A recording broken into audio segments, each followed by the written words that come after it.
Welcome back, everybody.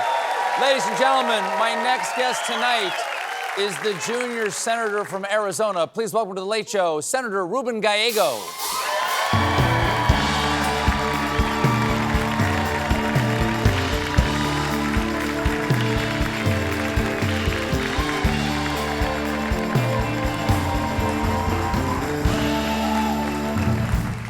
Senator, thanks for coming on. I gotta say, this is pretty cool, actually. It's pretty nice. It's a nice place, isn't it? Let's get right to it here. The federal government is shut down. The president is out of the country. Who is minding the store? Like, do dollars still work, or do we have to go to a barter system until this thing's I think over? we're all supposed to go to Trump coins at this point. Okay. Look, God, calm down, jeez. Look, I mean, there was no one really minding the store before. He was just robbing the store the whole time. And so... Kind of outrageous how baldly that's happening. Blatant it is. And now, he's overseas, he cares more about, Argentine beef. He cares about feeding the rich people in his ballroom instead of, caring about feeding the people of this country. And meanwhile, we're all waiting and trying to decide, like, how are we gonna get out of this? But the person that needs to be part of that negotiation just is not here. He's mentally not here. Even when he is here, he's not here, but he is physically not here. And that makes it very, very difficult to do anything. Well, this shutdown has gone on for 29 days. If I can characterize the position, the Democrats want the Republicans to address the lapsing of the tax credits in the ACA, the Obamacare. So people are going to see their rates jump up starting in November, right? To not speak in nerd speak, what's going to happen is starting November 1st, basically, just to be honest. Basically, starting November 1st, people are going to start opening up and starting to sign up for health insurance. And they're going to realize that the health insurance that they've had for the last couple of years that's been very affordable is now not going to be affordable.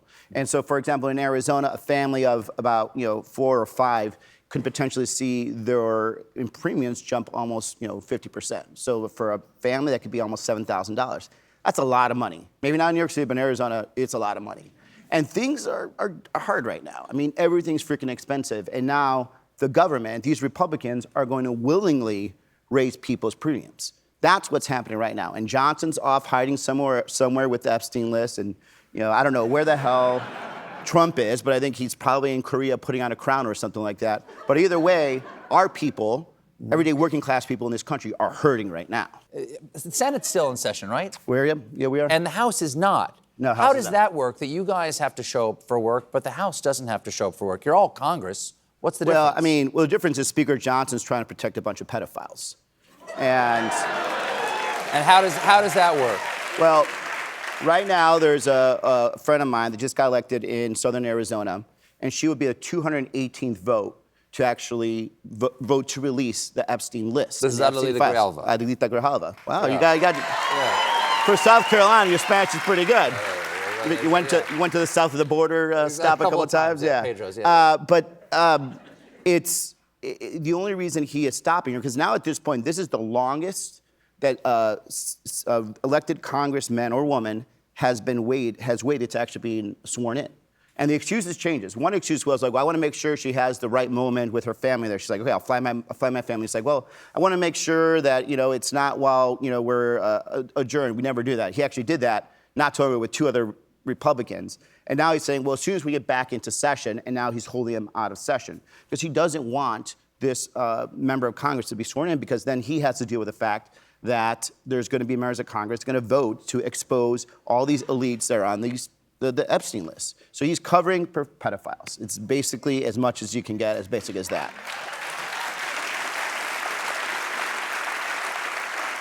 Yesterday, when Trump was in Japan, I guess, speaking on the aircraft carrier, he said he's willing to send in, quote, more than the National Guard to, as he says, keep U.S. cities safe. You're a former Marine and a combat veteran. What is your view? What do you think when you hear the president talking about using our military against civilians in the United States? And it's strange that I even can ask that question. Well, it's horrible. I mean, the only people that could ever think that way are the type of people that have never had to make some life and death decisions and had to make some decisions that are going to impact your life forever. he looks at the military like it's a bunch of toys. These are young men, 18, 19-year-old men. I served with boys that weren't even shaving in combat, and some of the hardest days of combat, and I lost my best friends. And still to this day, it's haunted me. And that was in a place where people were trying to kill me every day.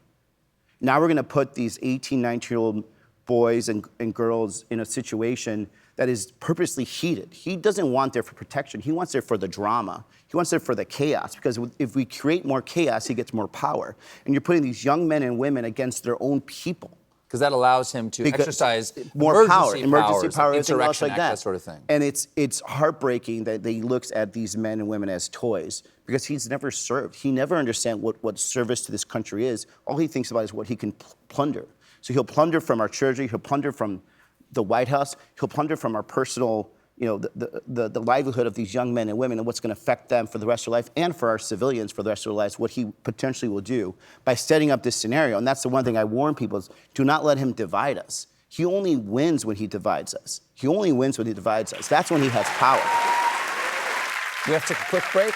We'll be right back with more Senator Ruben Gallego, everybody.